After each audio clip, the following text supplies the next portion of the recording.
그래서 처음에 운전을 하시게 되면 이런 이제 상황 판단이 참 힘들어요. 그래서 혼자 나오기가 너무 두려운 거고, 옆에서 누군가가 미리 판단해서 알려주고, 이런 게 이제 너무 익숙해지다 보면 운전을 오래 하셔도 내가 혼자서 판단을 못하기 때문에 또 그게 운전의 완성이라고 보기는 힘들어요. 그러니까 제가 항상 강조 드리지만, 어느 정도 이제 운전 실력이 좀 늘고 옆 사람이 이제 봐주던 사람, 뭐 운전 강사든 아니면 뭐 가족이 더 잘한다, 이제 좀씩 혼자 해봐라 그러면 이제는 스스로 좀 하면서 그 상황 판단력을 좀 기르셔야 됩니다. 결국 운전의 완성은 뭐다?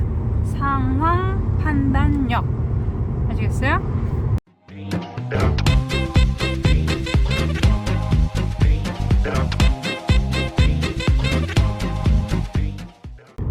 이게 90km로 지금 가고 있는데도 다른 친구들이 굉장히 빠르다 보니까 우리가 그렇게 빠른 느낌이 사실 별로 들진 않아. 그죠?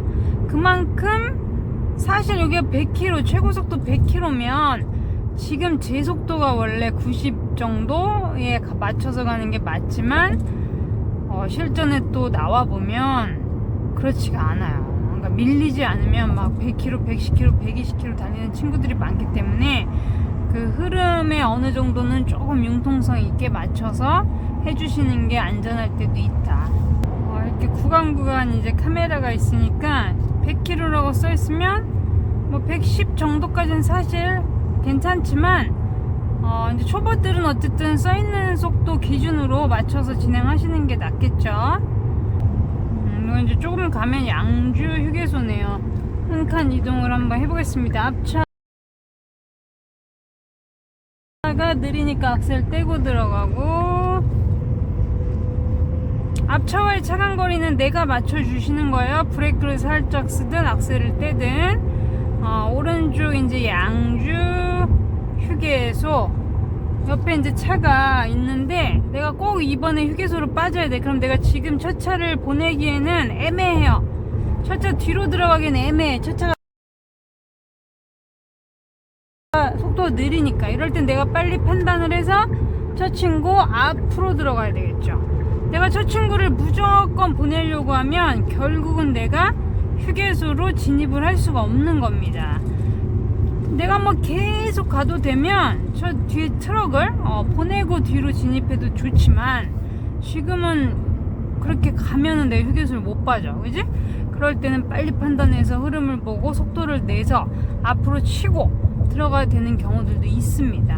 그거를 운전자가 판단을 해야 되는 거예요.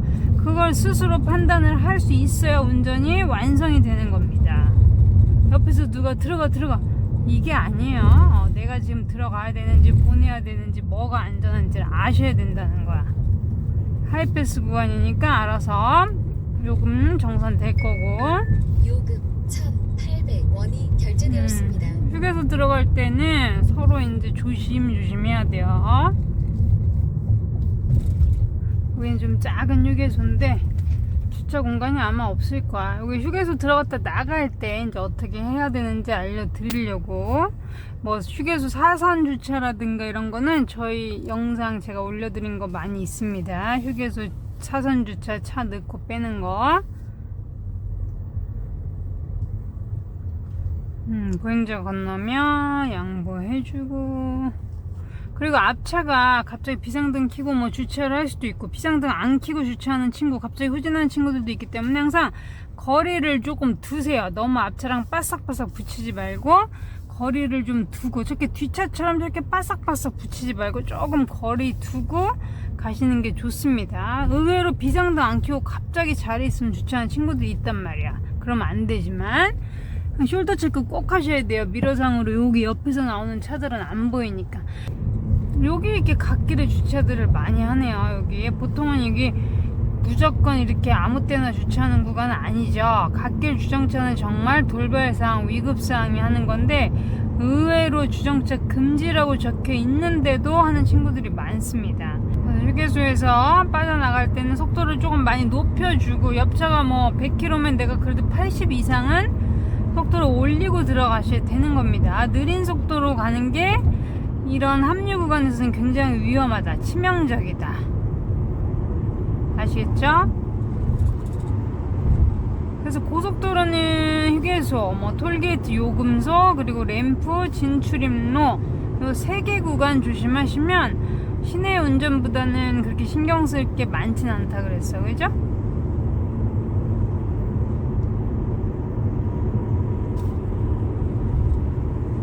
이제 유도선 나올 거고요. 우리는 구파발 쪽으로 빠질 거예요. 은평구 쪽으로. 유도선은 초록색 유도선 탈 거고요. 이제 아마 핑크, 분홍색과 초록색이 같이 나올 거고. 요즘에 진짜 운전하기 편해졌죠. 내비게이션이 워낙 잘 돼 있어가지고 우주 깜빡이 켜고. 점선 쪽이니까 들어왔죠. 점선 실선 같이 있을 때는 점선 쪽에서 차로 변경이 가능하다. 차로 변경이 가능하다. 체크! 초록색 유도선 따라서 나갑니다. 초록색. 초록색 유도선을 따라서 속도 많이 줄여야 돼요. 길이 안 보일 때는 많이 구분도로. 우리 신호 계속 주시하고 우리 신호죠. 오케이. 숄더 체크. 여기서 다시 오는 친구들 있나 보고, 만약에 느리면 내가 조금 빠르게 가주시는 게 저 친구가 진입하기에도 좀 안전하다. 아시겠죠?